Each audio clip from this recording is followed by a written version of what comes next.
તો મિત્રો સ્વાગત છે તમારું આજના બ્લોગમાં. અમે અત્યારે રેડી થઈ અને સવારના પોરમાં 8:30 જેવું થયું છે અને ઘાટ ઉપર ત્રિવેણી ઘાટ ઉપર નાવા જઈએ છીએ અત્યારે. અને ઠંડી ઉડાડવાની વાત છે એટલે તો આગળ બ્લોગમાં તમે બન્યા રહેજો. ઘાટમાં નાવા જઈએ છીએ તો એ ઘાટનું સ્થાન અને બધું તમને બતાવીશ.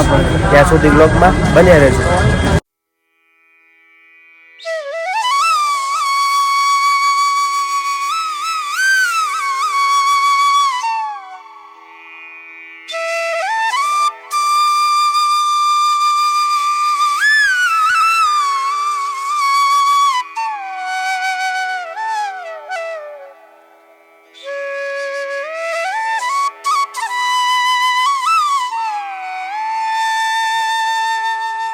ઘાટ ઉપર નાવા માટે આવી ગયા છીએ.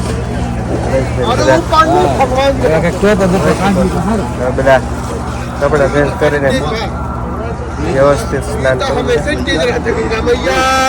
બન્યા રહે. હાલો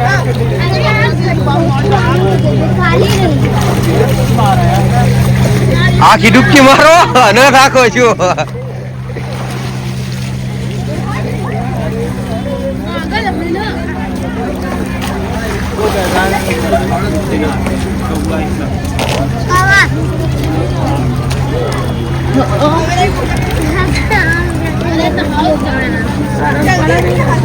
હાલો મારો પૂરી ડૂબકી.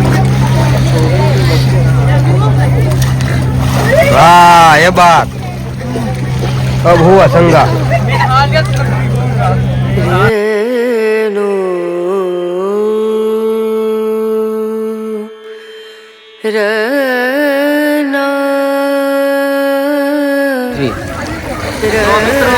અત્યારે ત્રિવેણી ઘાટનું અહીંયા સ્નાન છે મહાકુંભનું, એની માટે અમે આવ્યા છીએ. અને તમે જોઈ શકો છો પાણી બહુ ઠંડુ છે પણ મજા આવે છે.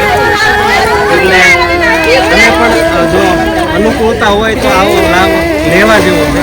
ખાસ અહીંનું સ્નાન અને કુંભનું સ્નાન સ્પેશિયલી બહુ મહત્વનું છે.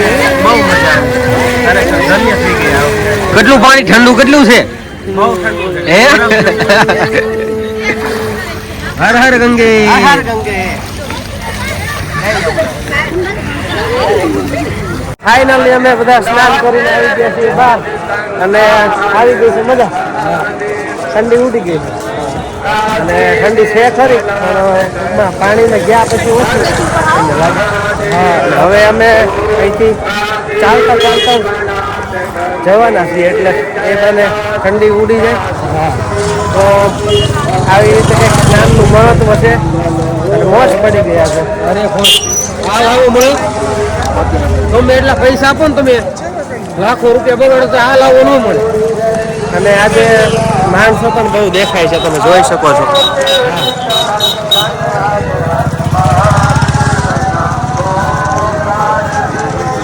હવે અત્યારે જમીને ફ્રી થઈ ગયા છીએ, નીકળી ગયા છીએ આટા મારવા માટે. અત્યારે જમીને એકદમ મજા આવી ગઈ અને નીકળી ગયા છીએ. આવતીકાલે છેલ્લો દિવસ છે.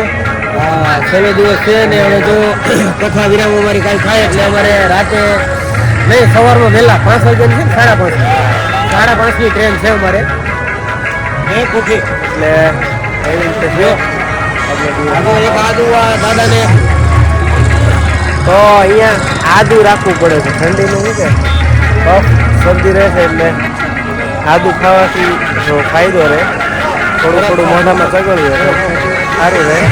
તો બ્લોગમાં બન્યા રહેજો, આગળ જોઈએ છીએ. મિત્રો અહીંયા કૃષ્ણલીલાની ખાઈ છે ખેલ અમે જોવા આવ્યા છીએ. તમે આગળ વિડીયોમાં જોઈ શકો છો.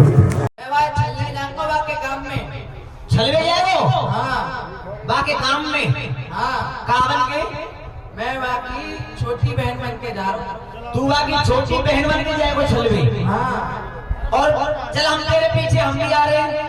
बेटा जो कह रहा हूँ अगर चल के देखते हैं कि तेरी ज्यादा खातिर होगी कि हमारी होगी। चलो तू कहाँ बन के आ रहा हो ना तो बता। मैं बाबू खसम बन गया हूँ। अच्छा ठीक है मैं फिर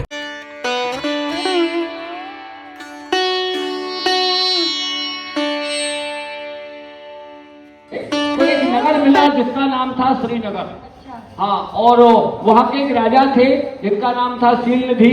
उनकी एक बहुत सुंदर कन्या थी। कन्या तो बहुत ही सुंदर थी। हाँ, बहुत सुंदर कन्या थी। वो उसका नाम था भीष्ममुनि और उसका विवाह चल रहा है। अब वहाँ स्वयंवर हो रहा है, यानी कि जिसे कन्या पसंद करेगी। ઉતાર આવી ગયા છીએ અને હવે સુવાની તૈયારી કરવી છે અને આજનો વ્લોગ અહીંયા સમાપ્ત કરીએ અને બધા જ ચેનલને સબસ્ક્રાઈબ કરજો, લાઈક કરજો, વિડીયોને શેર કરજો અને ખૂબ સપોર્ટ કરજો. આજના માટે બસ એટલું જ. જય સિયારામ, હર મહાદેવ, જય માતાજી.